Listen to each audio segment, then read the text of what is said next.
नमस्कार, मी डी.टी. आंबेगावे, मुख्य संपादक सत्य पोलीस टाइम्स। सामान्य जनतेचा आवाज बुलंद करण्यासाठी सत्य पोलीस टाइम्स या चॅनेलला आत्ताच सबस्क्राइब करा। माझा तुम्हा सर्वांना एकच मेसेज आहे की तुम्ही आयुष्यामध्ये खूप मोठे व्हाल, खूप प्रगती कराल, पुढे जाल, जगामध्ये कुठे जाल याचा तुम्हाला आज अंदाजही नाहीये। पण जिकडे कुठे असाल तेव्हा आपल्या शाळेला विसरू नका। आज जी मदत लोक करतायत की आपल्याला एक छान विद्या मिळू शकेल, शिक्षकांना जो सपोर्ट करतायत त्यामुळे आज आपलं शिक्षण होत आहे। सो जेव्हा तुम्ही मोठे व्हाल, चांगले पैसे कमवायला लागाल, चांगली पोस्ट असेल, त्यावेळेला कोणी या शाळेला विसरू नका ही सर्व विद्यार्थ्यांना विनंती। आणि त्यानंतर आता मला एक छोटासा पार्ट आहे, मी जास्त वेळ घेणार नाही आपल्या सर्वांचा। हा पार्ट मला सर्व पालकांना आणि शिक्षकांना ऍड्रेस करायचा आहे। मी 3 मुद्द्यांवरती प्रायमरी बोलेन आपल्याशी।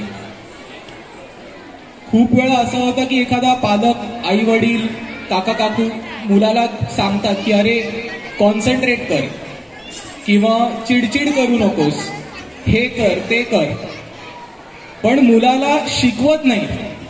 नुसतं त्या छोट्या मुलाला सांगून की अरे कॉन्सन्ट्रेट कर, पण जर आज तुम्ही त्याला शिकवलंच नाही की कॉन्सन्ट्रेट कसं करायचं, तर हा उपदेश न देण्या इतका आणि देण्यामध्ये काही डिफरन्स नाहीये।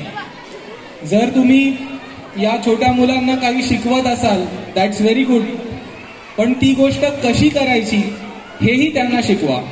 आज देवीच्या कृपेने आपल्याकडे इंटरनेट आहे, तर कोणतीही गोष्ट अशी अशक्य नाही। आणि याचं एक सिंपल उदाहरण आहे की आज मला जेवण बनवायला इतकं काही येत नाही, पण आज कोणी मला रेसिपी दिली आणि मला सांगितलं की अरे तू हा केक बनवू शकशील का, तर मी सांगेन हो बनवू शकेन, कारण मला ती गोष्ट फक्त फॉलो करायची जरी मला येत नाही। आणि आपली सर्व छोटी मुलं आहेत ही एक्झॅक्टली तशी आहेत। तुम्ही जर त्यांना शिकवलं तर ही सर्व मुलं शिकतील। सो म्हणून सर्वप्रथम विनंती आपल्या सर्वांना की मुलांना जेव्हा काहीही सांगाल की अभ्यास कर तर अभ्यास कसा कर, कॉन्सन्ट्रेट कर तर कॉन्सन्ट्रेट कसं कर, देवपूजा कर तर देवपूजा कशी कर, जो काही तुम्ही सल्ला देताय तो सल्ला मुलांनी कसा करावा सर्वप्रथम हेही त्यांना शिकवा। पालक म्हणून, शिक्षक म्हणून ही गोष्ट कायम तुमच्या बॅक ऑफ द माइंड जसं म्हणतात राहिली पाहिजे। सेकंडली 3 पिलर्स, जे 3, आय एम रिअली सॉरी मला मराठीमध्ये इतके एक्झॅक्ट शब्द आता आठवत नाहीये, पण प्लीज ट्राय की मी जो मुद्दा सांगतोय तो समजून घ्या। मी आयुष्यामध्ये 3 पिलर म्हणतो की हेल्थ, वेल्थ अँड हॅपीनेस। तर हेल्थ म्हणजे आरोग्य। आज जर मी इकडे उभा आहे आणि माझी पाठ दुखतेय और डोकं दुखतंय, गॅस झालाय, ऍसिडिटी झाली आहे, अजून काहीतरी होत आहे, तर मी इकडे उभा राहून तुम्हा सर्वांशी संवाद साधणं और मंदिरामध्ये बसून देवपूजा करणं और घरामध्ये बसून अभ्यास करणं का शाळेत बसून अभ्यास करणं काहीही शक्य नाही। त्यामुळे आपल्या मुलांना कायम आरोग्याचं महत्व हे पटवून द्या, वेळोवेळी त्यांना सांगा आणि त्यांना प्रोत्साहन द्या की ते कोणत्याही माध्यमातून, दिवसामध्ये आपल्याकडे 24 तास आहे, दररोज 15 ते 20 मिनिटं जरी दिली तरी आरोग्याकडे एक एव्हरी डे, दर दिवशी एक फोकस असला पाहिजे की मी माझं आरोग्य कसं जपतोय आणि आरोग्य माझं सुधारेल, त्यात वृद्धी होईल यासाठी मी कसा प्रयत्न करतोय। आणि जसं मी आता आपल्या सर्वांना सांगितलं की नुसतं ऍडवाइस करू नका, तर आज तुम्ही मला विचारलं पाहिजे की ओके तू सांगतोयस की आरोग्यामध्ये सुधारणा करा, कशी करू, 15 मिनिटांमध्ये कशी करू, तर एकदम सिंपल उपाय आहे, हा कोणी करू शकतं। दररोज 12 सूर्यनमस्कार करा। सो हा माझा ऍडवाइस की हेल्थला जपा, कसं जपा, सुरुवात 12 सूर्यनमस्कारांपासून करा। ज्याला माहिती असेल अतिउत्तम, दुसऱ्यांबरोबर शेअर करा, ज्याला नाही माहिती त्यांनी इंटरनेटवर चेक करा, तुम्हाला मिळेल। सो सर्वात प्रथम म्हणजे हेल्थला जपा। हेल्थ आहे तर आरोग्य आहे तर सगळं काही आहे, अदरवाईज तुम्ही काहीही करू शकत नाही। सो पहिला पॉइंट झाला हा। आणि वन्स अगेन मी हे सगळं सर्व पालकांना आणि शिक्षकांना ऍड्रेस करतोय। मुलं आता खूप छोटी आहेत, सो मी ट्रस्ट करतोय की तुम्ही दररोज काही ना काही एक्झाम्पल थ्रू मुलांपर्यंत हे पॉइंट्स पोहोचवाल, जेणेकरून त्यांना त्यांच्या आयुष्यामध्ये खूप मदत होईल. सेकंड पॉइंट आहे की वेल्थ. खूप लोक असं म्हणतात की नाही कोणी पैसे करताय तो माणूस वाईट आहे, और हा माणूस पैशाच्या पाठी आहे. और कोणी जर आपण म्हटलं की अरे मला पैसे पाहिजे तर एकदम आपण म्हणतो अरे हा माणूस वाईट आहे. तर तसा दृष्टिकोन पैशाकडे ठेवू नका. आज जर जगातले सर्वात richest, may be one of the richest, जे आपण वॉरेन बफेट म्हणून ऐकतो और बिल गेट्स म्हणून ऐकतो, तर त्यांनी मोठे मोठे फाउंडेशन उघडून ठेवलेत की बिल अँड मेलिंडा गेट्सचं कॅन्सर फाउंडेशन, वॉरेन बफेटचे बरेच फाउंडेशन आहेत. सो पैसा आहे, दॅट्स गुड. तुम्हाला नको असेल तरी चालेल, पण पैशाला नको म्हणू नका. तुम्ही पैसा असेल तर तुम्ही खूप सत्कर्म करू शकता, खूप जणांना एम्पॉवर करू शकता आणि खूप लोकांची मदत करू शकता. सो पैसा हा वाईट नाही आहे. तुम्ही जर चोरी करून किंवा गुन्हा करून कमवला तर वाईट आहे. तुम्ही इमानदारीने पैसे कमवा, स्वतःला जेवढे हवे तेवढे सगळे स्वतःला घ्या, जास्त वाटले तर सत्कर्म करा, पण पैशाकडे असं बघू नका की जर कोणाला पैसा पाहिजे तर तो माणूस वाईट आहे. हा सेकंड पॉइंट झाला. थर्ड पॉइंट, ह्यामध्ये खूप सिंपल स्टोरी आहे, अर्जुनाची स्टोरी आहे की अर्जुन हे इंद्रदेवांचे पुत्र होते, पण त्यांना सर्वात उत्कृष्ट सर्वोत्कृष्ट धनुर्धार हा बनण्याचा वर कधी मिळाला यावरती एक खूप खूप इंटरेस्टिंग स्टोरी आहे. एक दिवस रात्री अर्जुन हा धनुर्विद्येचा सराव करत असतात. एकदम लख रात्री एकटे सराव चालू आहे. तेव्हा द्रोणाचार्य येतात. ते बघतात, त्यांना विचारतात की तू हे काय करतोयस आणि आत्ता काय करतोय, ही वेळ आहे का? त्यावेळेला ते म्हणतात मला जगातला बेस्ट सर्वोत्कृष्ट धनुर्धार बनायचं आहे. आणि त्यावेळेला अर्जुनाची जिद्द, चिकाटी, सराव हे बघून द्रोणाचार्य त्याला वरदान देतात, आशीर्वाद देतात की ऑलराईट, मी तुमचा गुरु बनेन आणि आय विल टीच यू, तुम्ही बनाल सर्वोत्कृष्ट.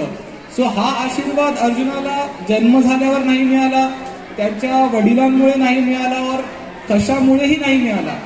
आज मी एका इंग्लिशमध्ये हंबल बॅकग्राऊंड म्हणतात, म्हणजे मी खूप माझ्या पेरेंट्सना, आई वडिलांना कष्ट करताना बघितले, त्यांचे खराब दिवस मी स्वतः बघितले. आणि कायम एक लक्षात ठेवा की नॉलेज इज पॉवर. आपण कोणाला मंत्री वगैरे कोणाला ओळखत नाही, आपली कुठे ओळख नाही, आपल्याकडे फक्त एकच काय म्हणतो टूलला जे काही म्हणतात की अभ्यास करणं. जितकी विद्या तुम्ही घ्याल तितकं तुम्ही लाईफमध्ये पुढे जाल. सो सर्व मुलांना हा एक संदेश डेली लाईफमध्ये कसं ना कसं करून की बाबा अभ्यास कर. कोणत्याही गोष्टीचा अभ्यास म्हणजे पुस्तकाचा नाही. अर्जुन हा धनुर्विद्येचा सराव करत होता. कोणाला क्रिकेट खेळायचं आहे, फुटबॉल खेळायचं आहे, सिंगर बनायचं आहे. ओनली वे टू सक्सेस, यशाचा एकच मंत्र आहे की सराव सराव सराव आणि सराव. आणि हे झालं एक पैलू. आणि दुसरा पैलू आहे की खूप सिंपल प्रिन्सिपल आहे की 1 आणि 0. जर तुम्हाला काही साध्य करायचं लाईफमध्ये तर सकाळी उठल्यानंतर ती गोष्ट म्हणजे 1. मग आज जर मला एखादी भाषा शिकायची आहे और अभ्यास करायचा आहे, क्रिकेट खेळायचं आहे, गाणं गायचं आहे, जे काही असेल ती प्रायोरिटी माझ्यासाठी 1. आणि मी बाकी सगळं करतोय, टीव्ही बघतोय, अजून काही करतोय, मस्ती करतोय, झोपा काढतोय, जे काही असेल ते सगळं 0. तुम्ही सकाळी उठल्यानंतर जर शून्याची कामं केलीत तर तुमच्याकडे आकडा काय तयार होईल, 0 0 0 0 आणि मग 1 येईल. त्याची व्हॅल्यू असेल 1.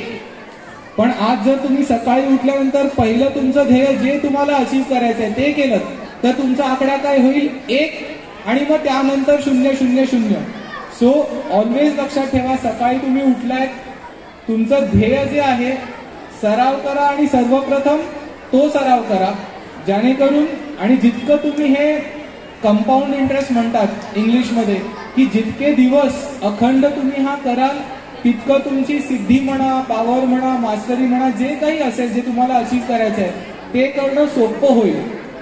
इंग्लिशमध्ये एक कोट आहे की look at a problem long enough solution will appear. तुमच्या समोर जर एखादा प्रश्न आहे, सुटत नाहीये, गिव्हअप नका करू. ट्राय करत राहा आणि इव्हेंच्युअली जे उत्तर आहे ते इट विल अपियर, ते येईल तुमच्या समोर. बट गिव्हअप नका करू. सो हा माझा दुसरा मुद्दा होता. पहिला होता हेल्थ, आरोग्याकडे लक्ष द्या एव्हरी डे, दररोज. सेकंड थिंग आहे वेल्थ, की पैशाकडे कसं बघावं आणि आपल्याला जर काही साध्य करायचं तर त्याला कायम 1 माना आणि 1च्या नंतर 0 लावा. त्यामुळे काय होईल की तुमची वृद्धी होईल, तुम्ही काहीतरी साध्य कराल एव्हरीडे. आणि माझा तिसरा आणि शेवटचा पॉइंट आहे की हॅपीनेस. आणि सिन्स मी हे सर्व पालकांना ऍड्रेस करतोय म्हणून मी आता जे बोलायला जाणार आहे ते बोलतोय इकडे, की एक गोष्ट आपण आपल्या मुलांना ओळखता, सो एखादा मेसेज त्यांच्यापर्यंत कसा पोहोचवायचा हे आज माझ्यापेक्षा जास्त आपल्याला सर्वांना माहिती आहे. सो एक गोष्ट कायम लक्षात ठेवा की मटेरियल गोष्टी म्हणजे गाडी, बंगला, पैसे, अजून काही पॉवर, ह्या सगळ्यामध्ये आनंद नाहीये. आज तुम्ही एक सिंपल गुगल सर्च केली, आज न्यूजपेपर येतो इकडे, कितीतरी लोक आत्महत्या करतात, जे मोठे मोठे आज म्हणजे ऍक्टर आहेत, ऍक्ट्रेस आहेत, नेते आहेत, बिझनेसमॅन आहेत. आज त्यांच्याकडे अफाट पैसा आहे, जेवढ्या म्हणाल तेवढ्या गाड्या आहेत, जेवढी हवं तेवढी ओळख आहे, आणि तरी ते हे करतात आहेत कारण कुठे ना कुठेतरी आनंद नाहीये.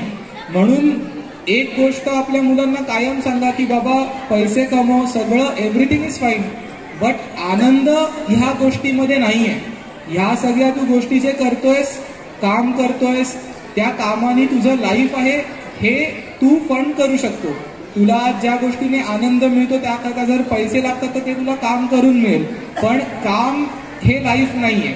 सो ही गोष्ट कुठे ना कुठेतरी आपल्या शब्दातनं आपल्या मुलापर्यंत हा मेसेज कसा जाईल की काम हे थोडंसं वेगळं ठेवा आणि आनंद हा एक वेगळा ठेवा. त्यांना फॅमिली काय असते, खूप लोक इकडे सौभाग्य म्हणतो तसं असेल की आई वडील असतील, बट नसतील तरी काही प्रॉब्लेम नाही.